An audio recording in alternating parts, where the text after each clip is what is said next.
Bueno, Chile tiene una nueva ley de biodiversidad y un nuevo servicio para implementarla. Sobre el papel es un avance que es histórico. En la práctica estamos en el momento más delicado, el de la instalación.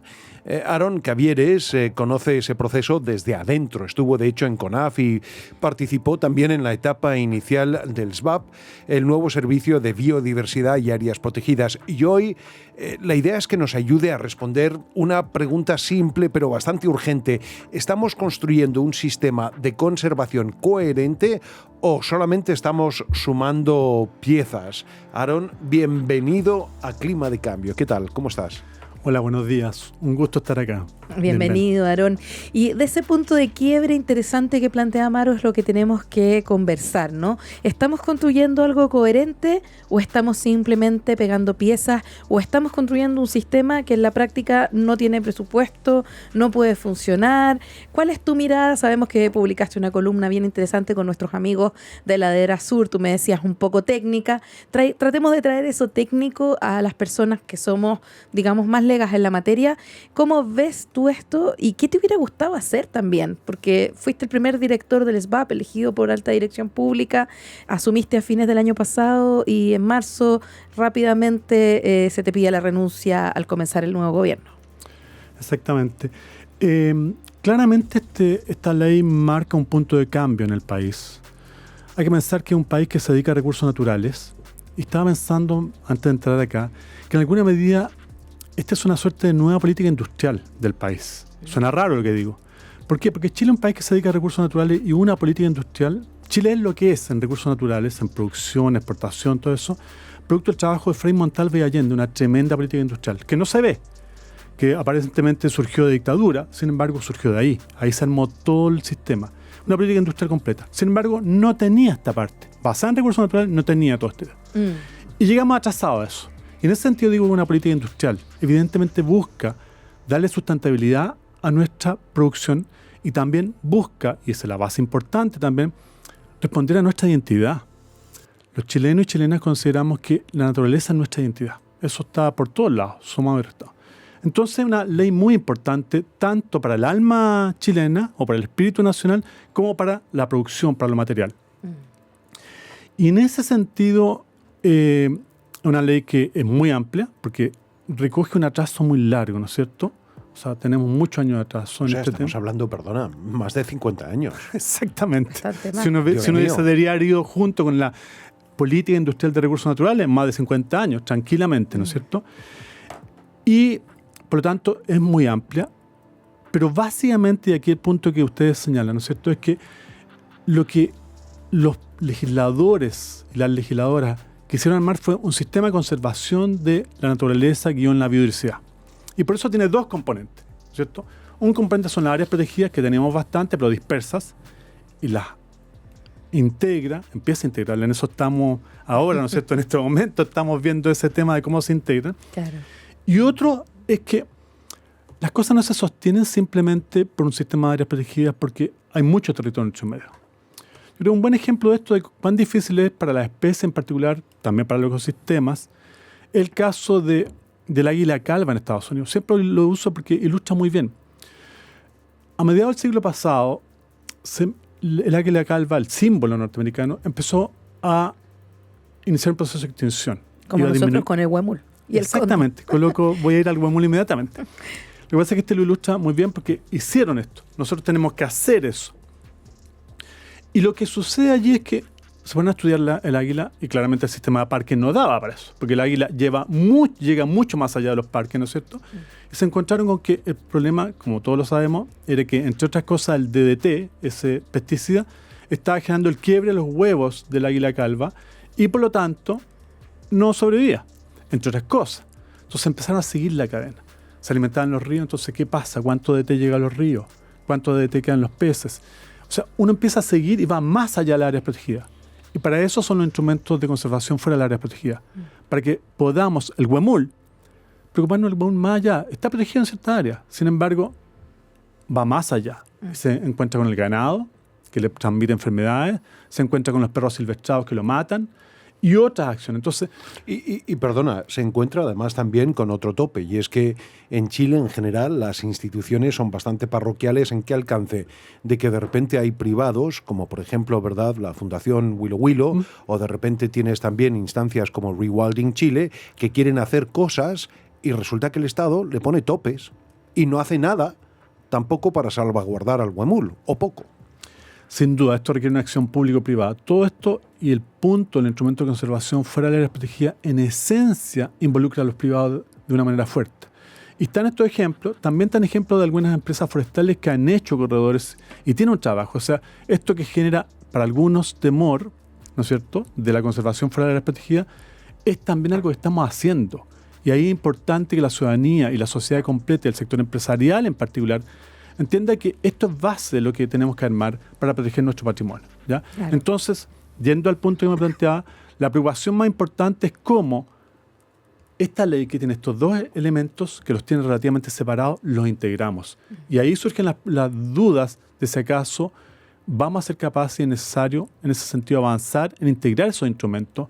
Y, por ejemplo, y con esto cierro, ahora viene, o debería venir muy prontamente, porque están los fondos para eso, la elaboración del plan estratégico de áreas protegidas. No vamos a tener mucha plata, entonces es una oportunidad para, en un solo momento, hacer el plan estratégico de áreas protegidas y también de conservación fuera de áreas protegidas. Eso es necesario, o sea, las platas no abundan y tenemos que aprovechar, aquí el recurso del GEF, ¿no es cierto?, puesto en eso, que tenemos que aprovecharlo para, de una sola vez, armar el sistema de conservación de biodiversidad que el país requiere. Sí. Lo que ocurre es que Chile, por ejemplo, se ha convertido en un país icónico y efectivamente también receptor de mucho interés, no solamente de dineros y sobre todo, no internos, sino de afuera. Sí, sí. Pero muchas veces hay muchas trabas al respecto. Ahora, yo quería preguntarte, porque el 1 de agosto está fijado por ley el traspaso justamente de el programa de áreas protegidas desde CONAF a SBAP, con guardaparques, equipos incluidos. Desde adentro, ¿qué es lo que realmente está en juego en esa fecha, a tu juicio? ¿Volveremos a tener escenarios de wishful thinking en el que vamos a pensar que vamos a tener más guardaparques para áreas que son del tamaño de Bélgica, pero que en la actualidad tienen Un guardaparque? Yo separaría las dos cosas, ¿no es cierto? Por un lado, la integración. Yo creo que sea un tema, integración, el traspaso de la área protegida desde CONAF, con todo el personal que hay allí, a el SBAP. Pero eso es crítico. ¿En qué sentido? En que, o si no, pierde mucho sentido toda la parte de áreas protegidas. O sea, cómo se funciona con un sistema que... De hecho, esto lo ve uno a cada rato desde dentro, en demandas de la gente de turismo. La gente de turismo dice, ¿con quién hablo? Genera incertidumbre esto, genera incertidumbre económica importante. Genera incertidumbre para el propio personal que está ahí. ¿Dónde estoy? El personal de áreas protegidas. ¿Dónde estoy? Genera dificultades serias para la gente de áreas protegidas, la división de áreas protegidas del SBAP, que dice, ¿cómo construyo algo? ¿Cómo hago un plan? ¿No es cierto? El plan estratégico de áreas protegidas, si no tengo, ni voy a tener en el corto plazo, ni sé cuándo. Entonces es crítico que eso ocurra ahora. Por otra parte, el plazo otorgado, yo sé que se puede cambiar este plazo, pero alargarlo genera más incertidumbre. El plazo extendido para este fin, que fue modificado por ley, es hasta marzo del próximo año. Ya. Entonces, o sea, la razón por la cual no se hizo antes fue porque se buscó un momento que no hubiera incendios forestales, que son sin duda una gran preocupación, y que el turismo fuera mucho más bajo para facilitar el traspaso. Mientras más desplazamos esto hacia el verano, evidentemente surgen todos esos problemas. Exacto. Sin perjuicio de toda la incertidumbre. Entonces, hay un tema crucial en ese sentido y también empezar la articulación, la homologación, la armonización de las áreas protegidas. O sea, que no es que se esté pensando en un sistema de áreas protegidas que tengamos las áreas protegidas terrestres, las áreas protegidas marinas, áreas protegidas de bienes nacionales y otras áreas así, cada una por su lado, como entes separados, como estancos, como se decía. No, acá la idea es cómo tenemos una mirada común e integrada, e incluso integrar la gestión entre áreas protegidas marinas y áreas protegidas terrestres. En muchos casos eso se puede dar, Sí. es necesario. Entonces, a mí me parece crítico hacerlo ahora y no esperar. Estamos hablando con Aarón Cavieres, exdirector de CONAF, exdirector de SBAP, quien sale a principios de año de esa función, pero tiene todo un bagaje, ¿no?, y toda una experiencia que lo hace adecuado para pensar si este traspaso que se tiene que hacer el 1 de agosto del programa de CONAF al SBAP no se produce. es un escenario. Pero si se produce, se sabe que existe presión para que el traspaso ocurra de todas maneras. Lo que podría instalar de alguna manera, y se teme, una narrativa de que el SVAP en realidad no funciona. Que se fundó, que se articuló, que hubo un primer director que no alcanzó prácticamente a ejercer, ahora hay uno nuevo y no va a dar abasto porque no va a tener el presupuesto, va a generar mayor tensión entre CONAF, el Ministerio de Medio Ambiente y Agricultura. ¿Qué efectos puede tener entonces esta implementación de esta forma? El que ocurre ahora, ¿no es cierto? Primero, sin duda genera tensiones presupuestarias, eso no lo voy a negar, ¿ya? Esas se abordan, son las primeras tareas, unas tareas que más concentró el tiempo del SVAP y el mío durante el periodo que estuve fue eso, abordar el tema financiero. Hay buenas noticias en ese sentido. La ley trae el mayor cambio presupuestario que ha habido jamás en la historia. Yo fui director de CONAF y vivíamos la pobreza, ¿ya? Y era muy difícil cambiar esto. ¿Qué trae la ley? Trae 570 nuevos guardaparques y el presupuesto para ello. Eso es muchísimo. Trae todo este personal, ¿no es cierto?, de SVAP, que ayuda a integrar esto en lo que es fuera y dentro de áreas protegidas. Trae todo el personal de CONAF con su valiosa experiencia. Pero trae 570 nuevos guardaparques. Y además trae 10.000 millones de pesos para infraestructura. Porque cuando uno entra a nuevos guardaparques, lo que sucede es que tiene que estar en alguna parte. No llegan al aire, o sea, no pueden llegar a llenar una habitación con 4 o 5 personas, hay que tener más capacidad, etcétera, y por lo tanto se requiere inversión importante. Esa es la buena noticia.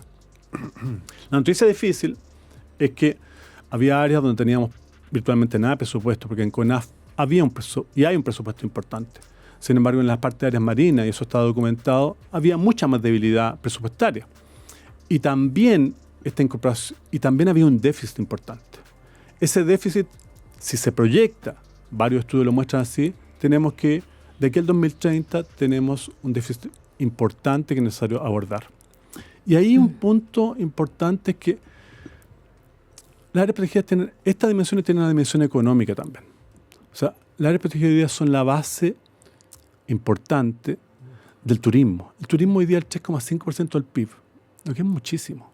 O sea, y puede ser el 6%. Y puede crecer fácilmente 8%. Al doble. Exacto. Claro, tranquilamente. Países que se proponen trabajar en ese sentido han logrado tasas muy altas de Mira turismo. Costa Rica, Nueva Zelanda, etc.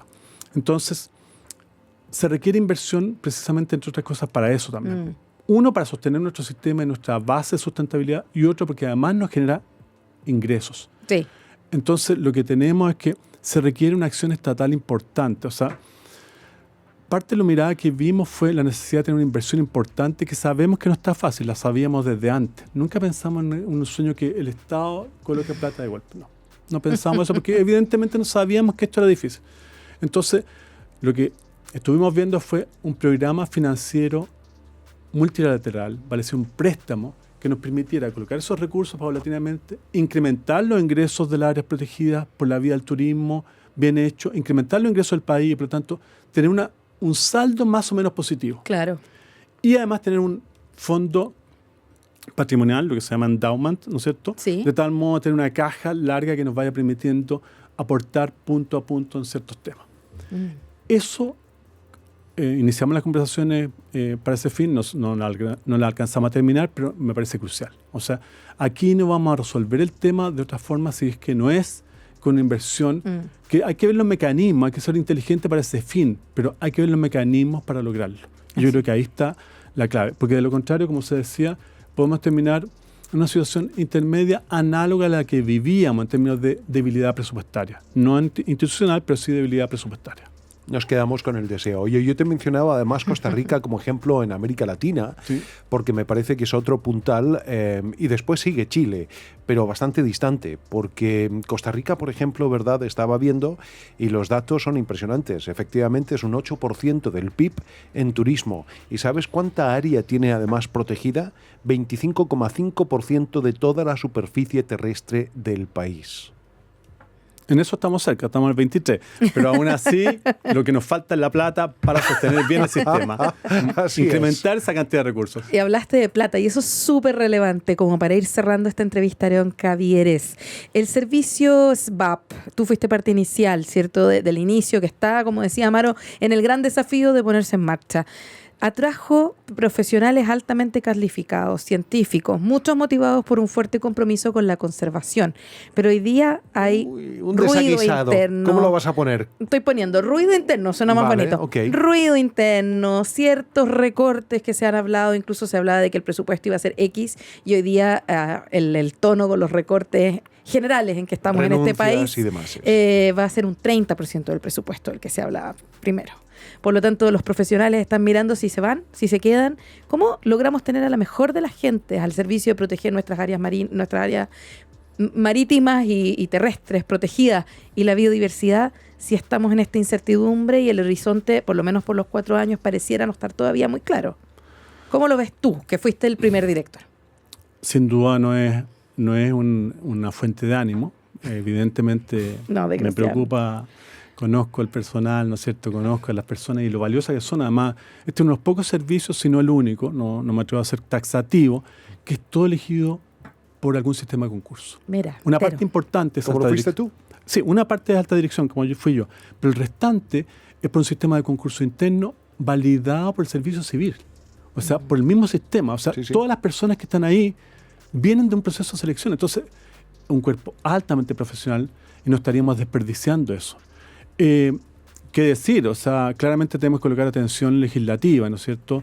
Cuando se discuta el presupuesto para ver en qué medida esto se cumple. O sea, se trata de un servicio nuevo que no puede estar sujeto a las mismas restricciones de contratación que un servicio existente. Por lo menos que llegue a la base y de ahí veamos qué hacemos.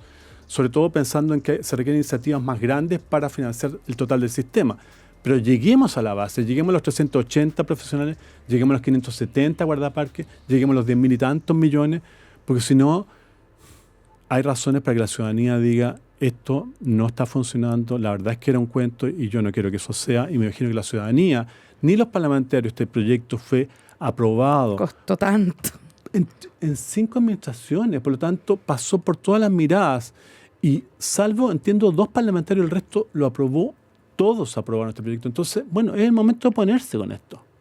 Una inversión presente, una inversión hacia el futuro, en un modelo industrial diseñado hace 50 años y que todavía deuda el salvaguardar también la materia prima esencial, que es justamente esta biodiversidad extraordinaria que tiene Chile. Y que sostiene a nuestro país, sostiene la producción acuícola, sostiene la frutícola, forestal, toda.